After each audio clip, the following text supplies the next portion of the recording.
Како е можно 5 тони марихуана да поминат преку граница, низ филтерот на царината и полицијата? На прашање на телевизија 24, премиерот Христијан Мицкоски воздржано возврати да се почека истрагата. Опозицијата денес имаше прашање до власта како е можно толкова количина дрога да помине низ граница.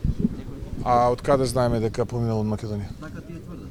Па да се воздржиме од било какви тврдења. Јас би се воздржал од било какви тврдења додека истрагата не даде резултати. Тие резултати ќе дадат одговор на многу од овие информации кои што се информации, но голем дел се дезинформации.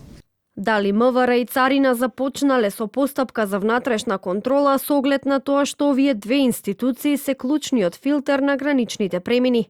Од МВР не потврдуваат дека спроведуваат интерна контрола. Кратко одговорија. МВР под раководство и насоки најавен обвинител на ОЈО-ГОК презема действија во насока на расчистување на случајот за кој прашувате. Од Царина пак велат дека чекале официјални податоци за да постапат. Царинската управа ќе ги изврши потребните проверки во моментот, кога ќе ги добиеме официјалните податоци. При тоа, апелираме да не се шпекулира со податоци, кои не се потврдени од официјални институции.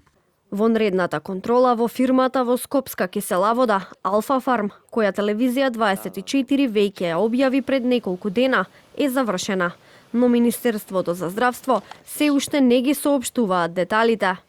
Ништо не можеме да кажеме во овој момент, бидејќи знаете дека процедурите се активни, работиме заедно со Министерство за внатрешни работи и можеме да кажеме дека групата заедно со групата од МВР работат и сме во тек со процедурите.